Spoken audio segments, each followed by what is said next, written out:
At the beginning of the film recap, we see the cameraman. He took pictures of 2 models in the studio. When the girl's work is done, one of the models goes to her house, and when the other girl leaves, the cameraman kidnaps her. He also knocks the girl unconscious. When she regains consciousness, she finds herself tied up. The girl was very scared, and she repeatedly told the cameraman to leave her please, but he doesn't listen to a word the girl says. Then he pulls out a box, which had someone's ashes. He places it next to the girl and slits her throat, and when he did, his blood drips into the ashes. In the morning, when the cameraman's secretary comes, he sees the girl's corpse. The cameraman killed her, but as soon as he turns around, he sees the corpse of his boss. That's when he calls the police. Upon investigation, it is found that the cameraman definitely killed the girl, but this was just a secret. Who killed the cameraman? When he looks at the cameraman's throat, someone's cut was on it. Looking at her corpse, it seemed as if someone had eaten her flesh. Then in the story, we see 2 reporters looking at the girls, who are very capable, but nobody believed them.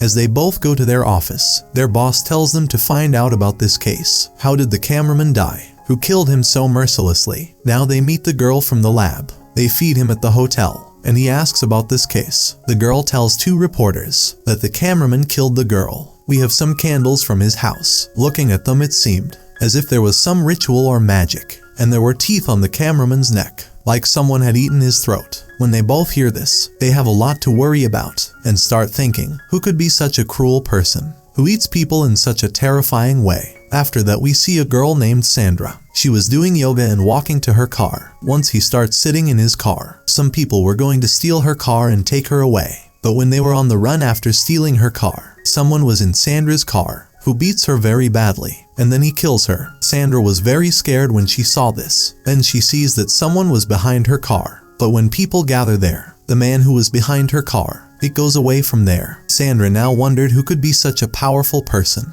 who alone killed so many people. The next morning, both reporters go to a press conference. Where do the police ask who is killing them? Police say, don't worry, we will find the killer very soon. The reporter asks the police officer, is this murder committed by the same person? To which the officer replies, the first murder that happened near a car, committed by the same person. He asks why there was such a mark on the cameraman's neck, like someone killed him. Everyone is surprised when they hear this question, because no one knew about this. When the mayor who came there heard this, he gets very angry, and the reporter tells the girl that you will no longer come to this conference. A good reporter will take your place, who will ask us good questions. And he also tells his boss, to which her boss scolds her a lot. The boss didn't believe her either. He asks who is giving you this information. He says, our special people who are involved in the police. When they were both at home, they think, why don't we post something on our account about all the murders? Who knows, we might learn something. Then she gets a call from a girl working in the lab.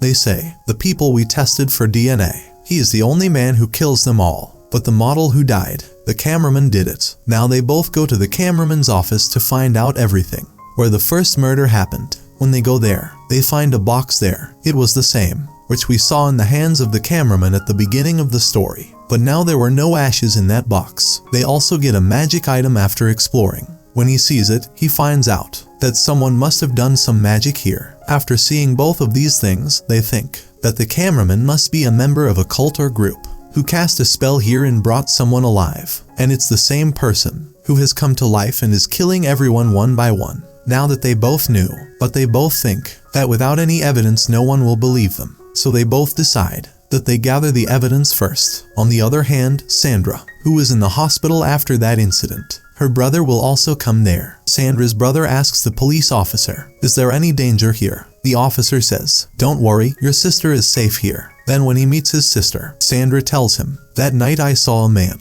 which was very dangerous, and I feel that he will not leave me either. He will kill me too. Sandra said that. Then the man comes there, who came to kill Sandra. There, Sandra's brother gives her a cross medallion. He says, wear it. Believe in God. Nothing will happen to you. But now he walked in, who was killing the guard. When the policeman saw this, he fired a bullet at him, and hear the sound of the bullet. More policemen came there, but the man killed the officer and began to drink his blood. He then goes to see Sandra to kill him. When he sees the cross medallion in his lane, he gets scared and starts running. An officer also came there, who saves Sandra and sends her home. And here we learn that man was no ordinary man. It was Dracula, which only came out at night. And how did he get here? How did he come? We will find out in the story. Then we see a girl who is going home from work. When sitting in the car, Dracula comes from behind and grabs her neck. He kills her and starts drinking her blood. The next morning, both reporters get a call from their boss. Today I started a new show in which people tell us their opinion. Who is the killer? And they start getting a lot of news about this case, in which people told them their own thoughts. Why did it happen? And what was the secret behind it? Two reporters choose some people's names and try to talk to them too. On the other hand, Sandra was also brought home by her brother. He tells her there are cameras here. Do not worry, your life will not be in danger. Then Sandra watches the reporter's video, in which she said that if anyone knows anything about this case, then please tell us. Sandra says to her brother that I want to talk to them too. There, the lady in the office is talking to the two reporters. He says, I read your messages, in which you mentioned the cameraman. I spoke to this man a year ago, because I wrote a book about Dracula at the time. In that book there was mention of a man, which was very dangerous. He wanted to bring the man alive, and he wanted to help me in all these things. But I didn't tell him about this, because if I did, if I help him, then the dangerous Dracula would come to our world. At that time, another girl is included in their video, who says, yes, I know about that man too, who becomes Dracula and kills people. I also struggled with this a few years ago. He killed my friend in front of my eyes, but I killed him and brought his dead body to the sun, which made him a raft, and I shut his raft in a box. But a few days later, the box was stolen. After hearing this whole story, they both understood that this was Dracula, who's killing people again now, and he came back, as they were both returning home.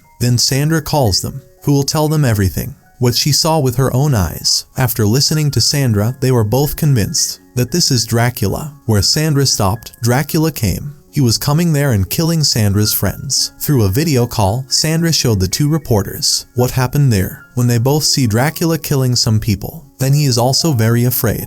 Then comes Sandra's brother, who came to take her away from there. But that Dracula also comes there and kills Sandra's brother. And then Sandra, he also saw them on a video call. When they see his face, they both get very scared. He goes and tells the policeman everything. Then he says, what have you done to make this story famous? If that's the case, please don't do it. Your story is very useless. She knew that without proof, no one would believe her. Where does he think Dracula would be at that time of day? He also makes weapons for him to counter him. One day he gets a call from a man who wanted to help them. Now he calls both of them to his office. He asks why he called them here. The man says, we are a dealer company. We make and sell houses. He says that one day a man came to me, who told me I wanted a house that was completely abandoned and in a very desolate place. No one should come and go there. I gave him the house. Hearing this, he says, why are you telling us all this? The man says, maybe the Dracula you're looking for is there. He also gives them both keys. Both now decide to go there. When they both went there, the building was really deserted. There they start collecting evidence, but they didn't find any evidence there. That's why they were coming back.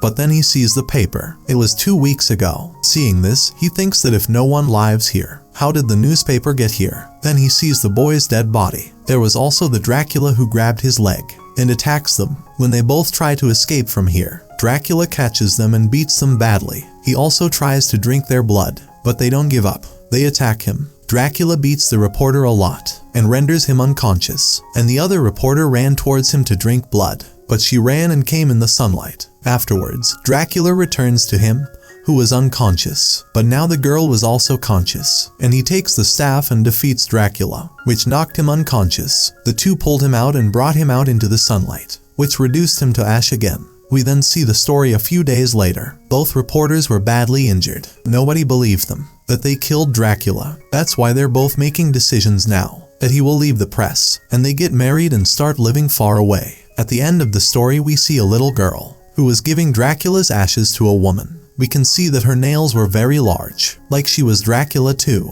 as if the cameraman poured the girl's blood into the ashes and revived her. But once Dracula left, he killed her too. Then the two reporters killed Dracula with their bravery. But as long as Dracula's ashes are in this world, then someone or the other will give the girl's blood in it and revive it for your benefit. And this Dracula will come again to destroy the world. And this is where his personal story in this film recap ends. Thanks for watching and your time.